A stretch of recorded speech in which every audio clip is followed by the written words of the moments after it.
Yo, call me a snake eater, though. I'm a snake and I eat her. Hey, everybody, what's up? Welcome back to the Game Skates today. And only today, we are here to talk about the year of 2025 and how it has been a glorious time to be a kart racer fan. The reason this conversation came up in my mind, you know, is three cakes, right? I've been championing the three cakes argument for Kirby, Sonic, and Mario all year. And now that we've seen a lot of gameplay of all three of these, you know, Mario is on, I feel like I can confidently tell you that we are going to have three cakes, and these games fill in different, you know, roles that I want to talk about, because I've seen so many people argue about why this one is worse than the other, comparing this. Is this one launched? Why is this like that? Why did this do this? Mario Kart this? We're going to get into all of that. But of course, as always, if you're enjoying the content, you enjoy these videos, please consider subscribing to your boy. I like doing these, you know, sort of just discussion videos that can stand alone forever, you know, as well as the new stuff and all that. So first of all, let's talk about why this is such a notable year for kart races, you know, because it's funny remembering back when this year started, we only knew one kart racer was coming out. Originally, we had just known that Sonic Racing Crossroads was the game for this year. Remember, it was shown at the Game Awards. We got that little teaser with Shadow, you know, pressing the car light. You know, we had the teaser of the extreme gear on the wall, and that was it. Right, that was the only thing we knew. We didn't even know much about the game, but that was our first and only look at a kart racer, you know, coming out this year. And you know, this was at the same time during a period where people were wondering, where's the next Mario Kart, right? The DLC had wrapped up for the, you know, booster course pass that people really loved. You know, I do know a lot of people that were kind of tired of it by the end of it, because they're like, all right, well, these are, you know, stages, a lot of old stages that have come back. And so people were wondering, like, where is the new Mario Kart? Is it going to be the launch game? Is it going to be, you know, a year 2 game? Or are they going to somehow find a way to sell you Mario Kart 8? People were really starving for something like that. And then in comes February, where Nintendo teased the Switch 2 reveal, you know, and then we got our first look at Mario Kart. We didn't know it was Mario Kart World at the time. We just saw footage of Mario Kart, and people were so excited, right? We got the tease of 24 racers. We already knew it was going to be something different. At the same time, during that month, we also had a PlayStation State of Play that actually gave us the full reveal of what would be Sonic Racing Crossroads. We got the teaser of Extreme Gear. It felt like everything was coming together for something to be really different and special with this game. And then when the April Direct happened that officially revealed Mario Kart World, right, as the launch game, everything again shifted. We were like, holy shit, like, this is going to be a massive game this year. I remember, like, the debates already starting between Sonic and Mario Kart. And then in that same Direct, one of the last games shown and revealed was, boom, Kirby's Air Riders, slated also for 2025. And we were all like, what, are you kidding me? And then suddenly we have, you know, 3 kart racing games now announced for the same year. And ever since then, you know, Mario Kart World has released, and we'll talk about that game. Sonic Racing has gotten a ton of coverage and content, and Kirby's Air Riders just had its big, you know, first blowout. You know, Sakurai did his whole 45-minute presentation about the game. You know, people got to play it at Gamescom. I wish I could have gone, but, you know, things shifted a little bit. But yeah, we've basically, you know, seen the gist of these things, right? And obviously, you know, especially with Sonic, we've played the beta, and people have played Kirby's Air Riders at, you know, Gamescom and preview events and stuff. So I feel like there's enough leeway to talk about all 3 of these, because, man, I am so tired of seeing people, like, on the internet, like, kind of always talk about one by putting the other down. Obviously, it's different when we're joking around. Like, we obviously will make jokes here because we're a Sonic channel. Be like, Mario Kart World, washed and gone. You know, Sonic Racing Crossroads, all the way up. You know what I mean? And, like, stuff like that. But obviously, you know, I've seen people be like, why is Kirby $70? Obviously, there's been a conversation of, like, why is Sonic $70? You know, it's a kart racer. Why is Mario Kart World $80? Like, there's just been a lot of conversation going on around these games, the content that they're offering or not offering, and what each of them do. But I'm here to tell you why I feel like these 3 games are all doing something super different to me, and I think it's a good excuse to talk about all 3 of these. I think we should start with Mario Kart World, because that's probably the game we have the most knowledge of at this point, right? This is the game that we've all played. I've played about 150 plus hours. This is a game that, like, me and my community especially are obsessed with. If you guys want to come over and play sometime, I stream it pretty much, you know, almost every day on twitch.tv/gamescage. But yeah, Mario Mario Kart World is the game that came out, and it's funny because like before this game even came out, this game has gone through so much, you know, PR hell, right? Obviously that $80 price point that has set people's mind, you know, into a frenzy. That was like such a, it feels like that was so long ago, but it felt like that was like the conversation about that game for a month. You know, it was like, why is this game $80? What's justifying $80? You know, why is this empty open world? And, you know, it came out, and then, you know, people are so it's funny, right? People aren't necessarily divided about the game, because I think people agree that the gameplay is fun, but the game itself has led a lot of people to be confused. Obviously, notably the one you guys all know about, which is the online, right? The online of Mario Kart World has been a massive discussion point right now. Basically, you're forced into doing the intermission tracks, which is, you know, for those of you that don't know, basically when you're racing from one track to another, instead of just doing a track for 3 laps, you basically spend the race racing to a track, and then you do 1 lap in a racetrack. And that has caused so much controversy. A lot of people like the intermissions because they always feel like there's, you know, a new area they're going to, a new path. A lot of people don't like them because they feel like they're straight lines, and they think that the tracks in the game, the 3-lap tracks, are really fucking awesome, but they don't feel like they're basically able to play them properly online. Like, if you look at it on a surface level, Mario Kart World has a ton of content. You're looking at a psycho roster of, you know, over 50 plus characters, right? And then you're including the costumes that all the main cast had. Like, in terms of a roster, I feel like it's like a dream come true. You know, it's something that I feel like I wish, you know, we had. You know, I mean, to be fair, we're kind of getting that with Sonic, but I wish they went, you know, all out the same way it felt like Mario did. And obviously, you know, with the game, you could argue people have so many gripes with the open world, right? They tried to sell you the open world of the game, but at its core, right, I think what really sets Mario Kart World apart from the other two is, I think it's 2 things. One, I think it's the type of racing, right? I love the system, you know, the jump system where you're jumping on the walls, right? You know, it's just that classic Mario Kart style of gameplay is so good, but I do think that wall grinding, you know, mechanic is so much fun because it leads to, you know, alternate paths you can go on, right? You can bounce on people, you can slipstream off someone into a wall bounce, into a grind rail, right? I think that's a big selling, but I genuinely think the big thing about this game is the 24 players. I think that is what makes Mario Kart World stand out over the other two. I'm not saying over it, but I'm talking about necessarily like what you would make, like why this game is different than the other two. Because with 24 racers, I feel like that's why a mode like Knockout Tour, right? You guys all know Knockout Tour. This is the elimination round, you know, where 2 people get out each lap basically, and you do a rally through a bunch of courses until a winner is declared, right? And this mode has been some of the most fun ever, you know, that I've ever had playing Mario Kart. It is addicting, but I think that mode is only really possible in this game when it has 24 players. It also inherently makes the gameplay so much more chaotic. 24 players is nothing to sneeze at, right? Especially when you go to Sonic Racing Crossroads, which is 12 players traditionally, you know, very traditional, and then you have Kirby, which in the main race mode is 6 players, right? Like, yeah, in City Trial it's gonna be 16 players, but that's such a different ball game, and even then that's not 24. But I really do think the 24 racers makes it so that you have more people able to be in a lobby, you have more chaos able to happen, and you're able to properly have a mode like Knockout Tour exist. Because yeah, you could do a Knockout Tour in Sonic Racing, but it wouldn't be as long. You know, Knockout Tour is a very, like, it's basically a battle royale in its length, right? Of how, like, you're going from point A. If you're lasting all the way to the end, that's like a 20+ minute rally. You know, it is some crazy shit you can get into there. But that's my thing, is I think when it comes to Mario Kart World, they tried to evolutionize the kart racer. You know, it's always been the standard 12 players for so long, and so doubling that count really changed things up. And they tried the open world, and honestly, I mean, you could argue, yeah, the open world is something that the other 2 games don't have, right? And it would be cool to explore that. I mean, you could argue technically City Trial is an open map, but that's like a side mode that you can't. It's not like you can go in there and just get collectibles and stuff. But I do think Nintendo kind of fumbled the open world. The more I've thought about it and gone over time, I'm like, yeah, no, going to the open world is fun.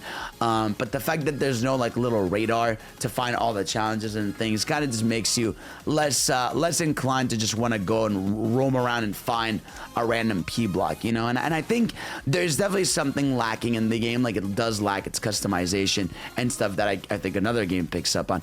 But I really do think when it comes down to it, the notable thing about Mario Kart that's going to keep it alive and in its corner is, one, it's Mario Kart. The gameplay is inherently fantastic, and I obviously hope it gets DLC.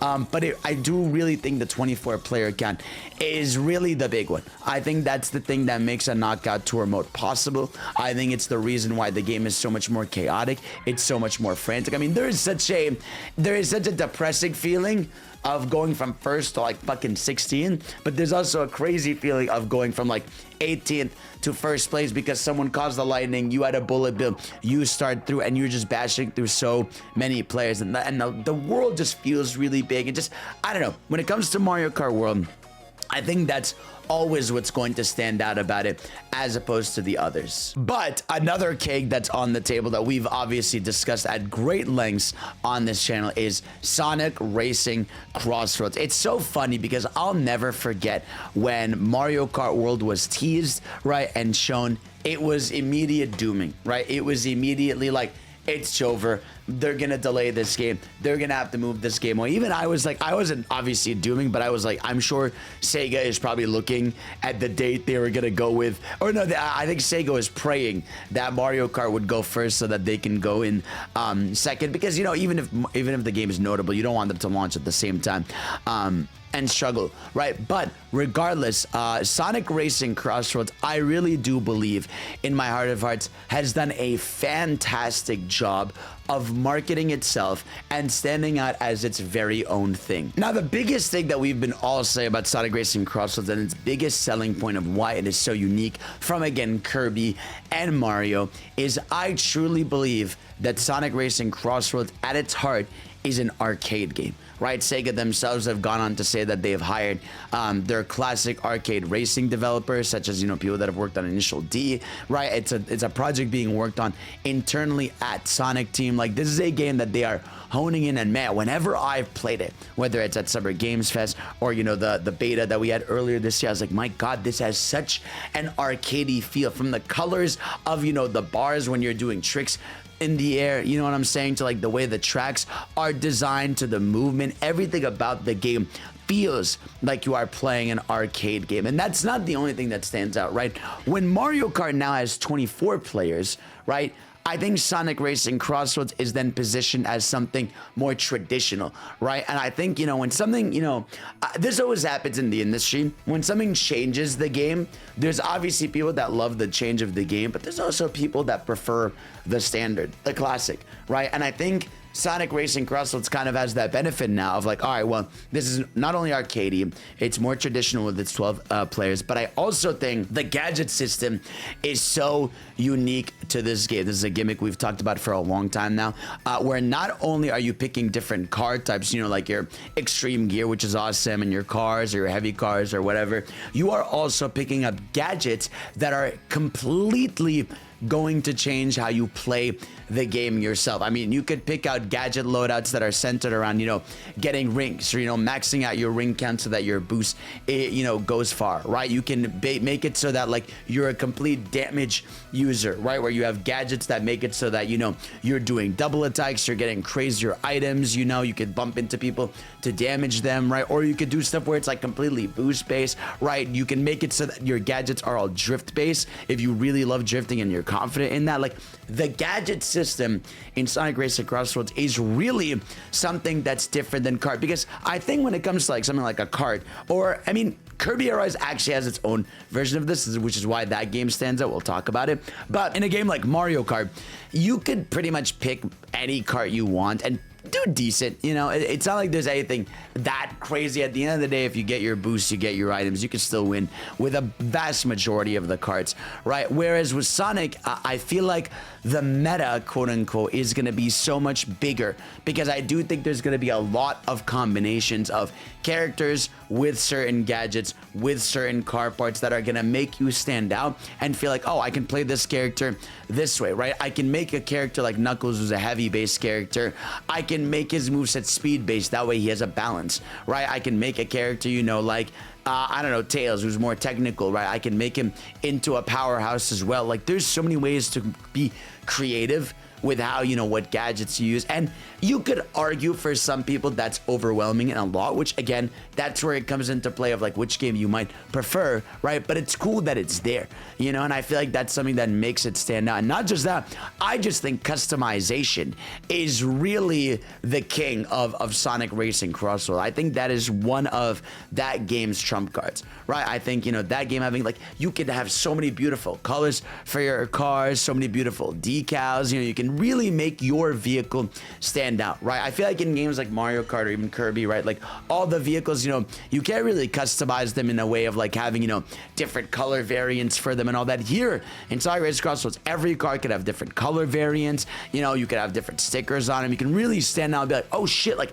that guy has a sick car, you know, as opposed to something like a Mario Kart, where you're gonna see a lot of the same carts online because people are like, well, these are the best ones. But at least in this game, even if like some of the carts are obviously better than others, at least someone's gonna have a unique color scheme, right? Where you're like, oh shit, that's cool, right? Or like they're gonna have like a sticker or a decal on the car, like that's fucking sick, right? I feel like that's really something that's gonna stand out. I think the customization overall for Sonic Racing Crossroads, as well as its more arcadey feel, you know, where you're flying or you're going on the water and the areas you go to, it really stands out. And obviously there's the whole Crossroad gimmick, right, that the other two games aren't doing, right? Where like lap 1 in this game is the main track you're on, and then lap 2 you randomly choose, you know, a track to go to, and a lot of them, you know, can be retro tracks. But that gimmick is so fucking cool because, you know, it makes tracks exciting. It makes it so that every time you do a race, you might just have a different outcome, which I think is super cool, you know. And in the same way Mario Kart has intermissions, right, I think Sonic Racing Crossroads having, you know, the Crossroads stands out a lot, you know. And I think with Kirby, you're seeing like tracks that are like one major track that are like cinematic, and I think that's cool too. And not just that, I mean, I think with Sonic, they are offering so much better online support here. Like, it looks like you're going to be able to make custom rooms. It looks like you'll be able to squad up with 4 players to go into online. You can't even do that in Mario Kart. With Kirby, we don't really know yet, but it just feels like they're doing little stuff that matters more. There's going to be like an actual ranking system. There's time trials with rankings.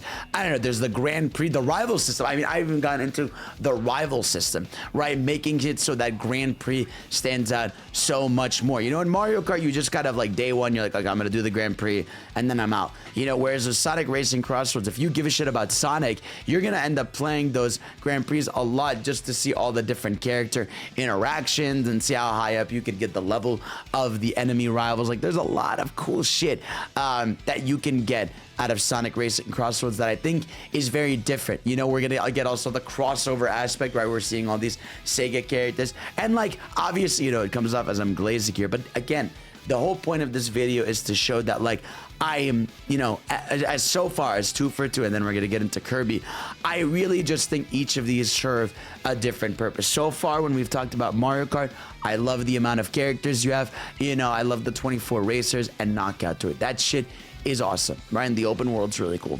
With Sonic Racing Crossroads, you have the crossover aspect, you have customization, and of course you have Sonic characters' personalities shining through, which matters more than anybody in Mario and Kirby. I hate to say it, I mean, I know people love those games, but like, we know why Sonic fans are crazy about these characters. It's because they have so much character and charm and love to them. And of course, we have the third cake on the table, which is Kirby Air Riders. This one is so different because we haven't had an entry in this series in over 20 years, which is fucking insane. Like, when you think about it, I think it is exactly actually 20 years. But yeah, this isn't a game like, you know, it's funny with Sonic and Mario, they've been trying, you know, car racers and racing games forever. I mean, you've had Sonic Drift into Sonic R, into Sonic Riders, into then, you know, the Sonic racing series, right? Mario Kart obviously has been a staple for, you know, over 25 years maybe at this point.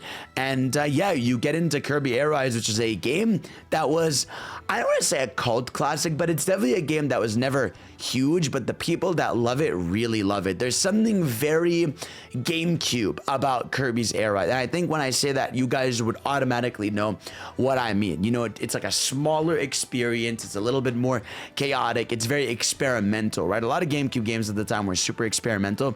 And that's what Kirby Air Ride felt like back in the day, right? You're thinking of like a one-button racer where drift is one button, as well as boosting being one button, attacks being one button. And I thought that was always a very clever gimmick of that game, as well as, you know, the city trial mode. But it always felt like, you know, there was something a bit lacking in the game to keep you engaged. But I mean, that's what city trial was. It was definitely a game that you got the most out of if you had 4 friends to play with. And now 20 years later, Sakurai deciding to bring Kirby Air Riders back at the same time Mario comes out, I think means something. In fact, we actually found that in that direct that it was a request from the president of Nintendo as well as HAL to make a new Air Rider. So even Nintendo that actually have Mario Kart in the pipeline and they want that done, they even wanted Kirby Air Riders to exist, because there's been sort of this like assumption that like F-Zero is dead and even Kirby's Air Ride wouldn't exist or whatever, because at this point Mario Kart is the everything racer, it's the speed racer, it can be a crossover.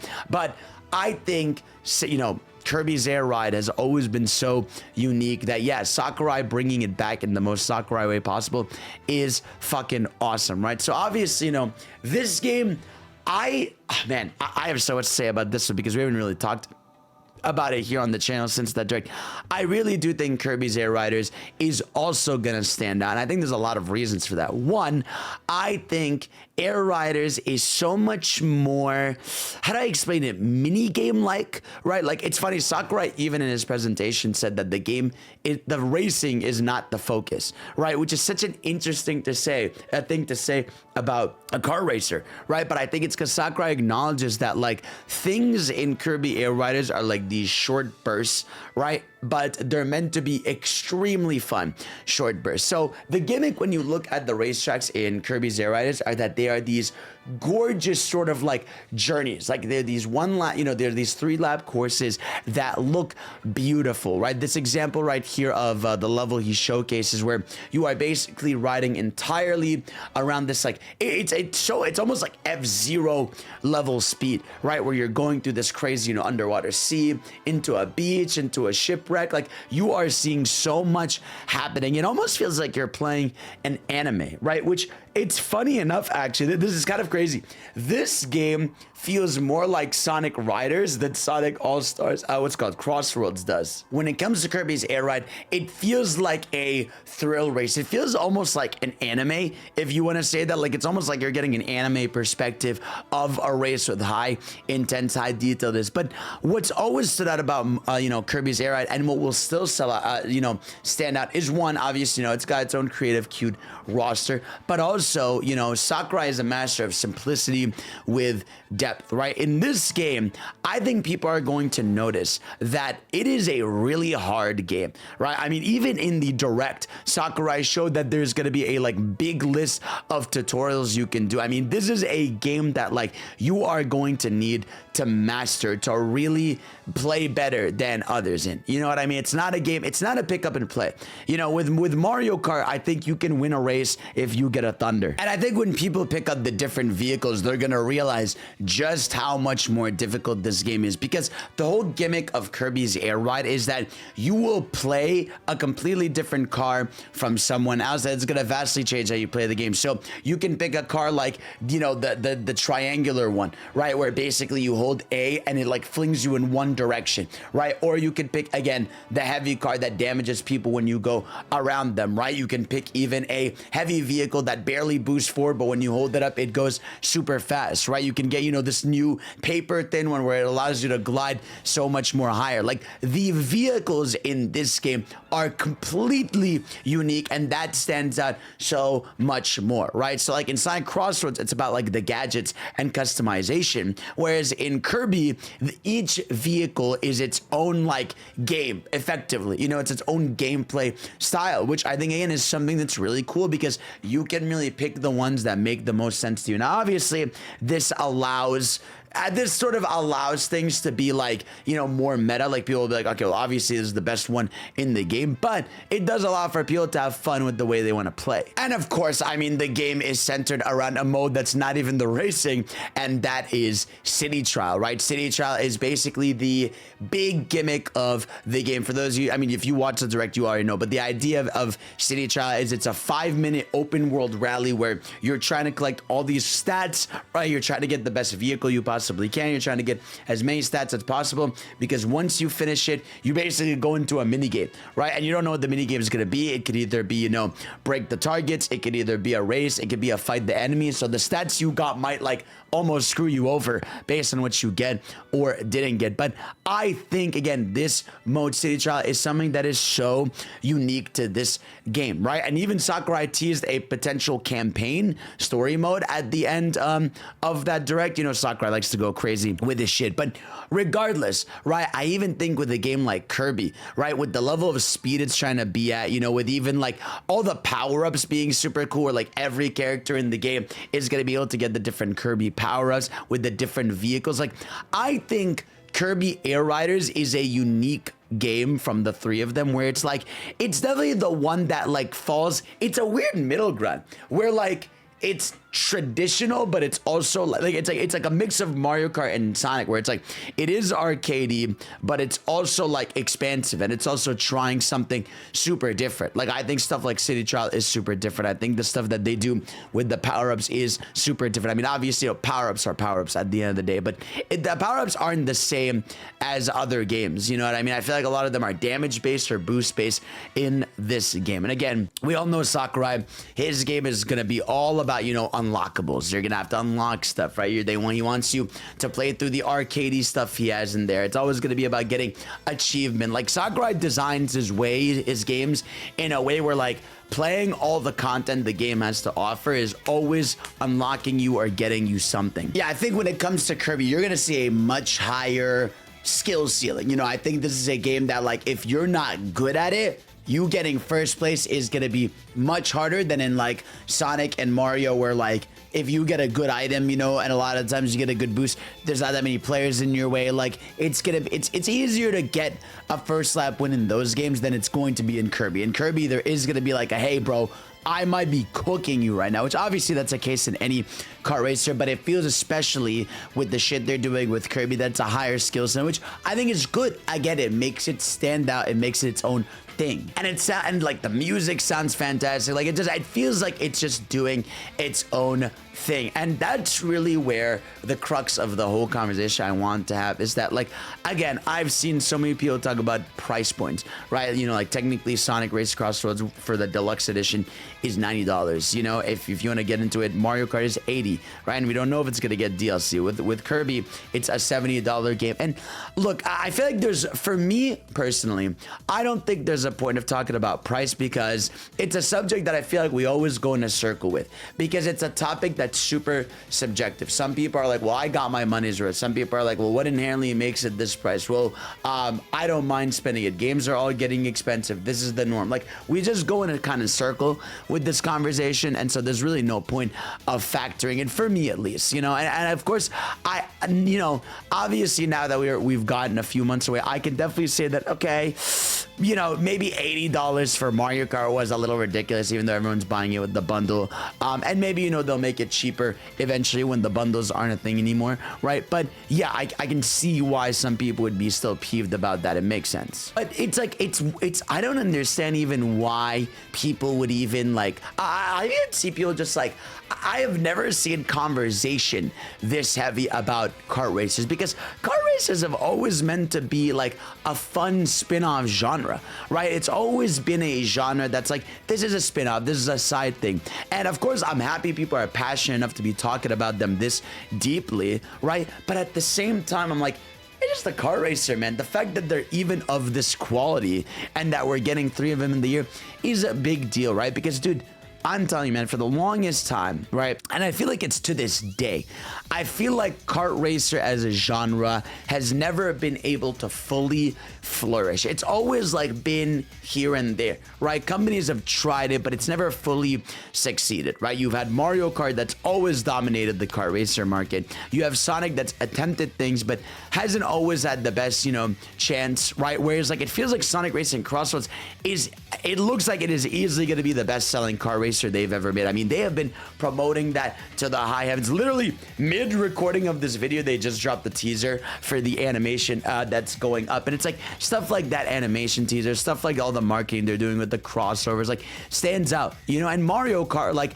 again, as problems many as it has, right? It being the launch game for the Switch 2, it being, you know, with the 24 racers, it having an open world, you know, all the characters and music and everything. Like, it's a game that I am hoping we start seeing DLC for. And I do think the one major disappointment with Mario Kart World is the online. I feel like that's where the other 2 games can step it up. And hopefully, you know, Nintendo will eventually fix the online, but it does feel like they kind of want you to play it a specific way, which, you know, can be a little frustrating. And obviously, again, with these 3 games, I'm sure there are all, you know, some frustrations. Like I've seen, you know, people rightfully so with Crossroads be upset, you know, at no voice acting for the DLC characters, right? Which is a little bit disappointing. You know, I've seen some people be like, all right, well, like 24 racetracks is a lot, but, you know, I wish it was more, right? I've seen people, you know, be upset about maybe some of the DLC choices, but the base game itself, everybody seems to be pretty happy about. You know, I know some people get upset about like trick animations. And of course, when it comes to Kirby, right, the big question mark still is content, right? You know, again, Sakurai still teased the campaign, but, you know, they've shown only a few tracks, and the roster not being too big. But and like, it's so funny, I've seen this new discussion caused because of Mario Kart and Kirby, where like, why are they putting these like dumb side characters? I'm like, guys, it's just smart asset reuse. I mean, they literally have the assets for these NPC enemies, and they just make them playable because it's easy. They already have them in the environment, so why not just give you something to have fun with, to enjoy? With Sonic, we're getting the biggest Sonic Racing roster in the series history. Like, there really is something to enjoy about all of these. And I think at the end of the day, all 3 of these I think are going to succeed in their own way, especially because they all have their own release windows, right? Like, you know, Mario Kart launched in June. It's going to sell throughout, you know, and then Sonic is going to come out in September. It's going to have its time in the sun. And then Kirby comes out in November. It's going to have its holiday hype. Like, it's nice to see that each of these are going to have like their own launch period, right? And I think that's, you know, that's important. You know, I'm glad none of them are coming around at the same time, because yeah, it's cool if you're like, oh, I'm a fan of all of these, I'm gonna play them. It does end up fucking one and another. And of course, I didn't even talk about like Sonic Racing has crossplay, which is a massive factor that's gonna keep that game alive. And of course, you know, with all 3 of these games, I do think DLC is gonna be the deciding factor of how long they last, you know, because we live in an era where people, if you don't get more content for a game, they're just going to drop it, right? And so I'm going to be curious to see if Mario Kart announces some DLC soon, which I think they will, as well as if Kirby is going to get post-launch content and support. You know, obviously people are like, oh, well, I want everything in my game right away, but you know, I'd also like for us to have a roadmap, which, you know, Sonic is giving us, which is really cool. But man, I'm just so happy as someone who's grown up with this genre, and, you know, has grown up with Sonic Racing games, Mario games, and, you know, I've tried all the PlayStation ones. I know Mod Nation Racers was a thing people really had fun with. There was that Pac-Man World Rally game. Crash Team Racing, you know, was remade, and that was like a fantastic remake. They just kind of fucked up, you know, the microtransaction hell of that game. But as a kart racer, that shit was so fun, and I'm sad it didn't get a sequel. But to live in a year where I have consumed more kart racing content than ever is just really cool, because these games are so gameplay focused. It's all about the game. It's all about just me playing it. Nothing else matters. It's pure gameplay. And obviously, you know, I'm in a unique position where, you know, I stream and I make content, so I always have people, like, I could always fill up a 24-person live for Mario Kart. I'm always going to be able to fill out a room for Sonic Racing. I'm always going to be able to fill out a 16-player room for Kirby. Like, I get that I'm in a unique position with that, but these games all have, you know, online and stuff for that, you know, so you can play and do your thing. But regardless, the whole point of the video is just kind of talk about all these three games, why I really think it is three cakes that we are eating, you know, and that's why I stand by the three cakes argument. There are things that each game I think does better than the other. I think there are more unique aspects of all of them, right? And I think there are things I wish the other did better than the other. You know, like I said, I wish Mario Kart Online was a little bit more fleshed out, right? I wish Sonic Racing, you know, had voices for DLC, or maybe some more Sonic Adventure representation as opposed to some other tracks, right? And obviously, you know, I'd like more Sonic characters, like weird picks, like Where Are My Tangles and Whispers. And of course, with a game like Kirby, it's like, all right, well, I have my boosts and specials, but like, again, what is really going to be the meat of this game, right? But obviously, you know, we still have a lot to learn about that game. But that's going to be it for now, guys. Thank you all for watching. Let me know, are you guys into the three cakes? Are you picking one of these? I mean, I do know, obviously, at the end of the day, like, money is also a factor. Like, people often compare these because they're like, well, where am I going to spend my money? Where am I going to go? And I think eventually, you know, if you, I always say this, right? If you really want a game for a cheaper price, you could probably get it, you know, whether it's used or, you know, you borrow it from someone or something. Like, there's always going to be a way for you to eventually play this kind of game. All right. So guys, thank you all for watching. You're the best. Let me know what you think in the comment section below. And of course, I'll see you all next time. Peace out.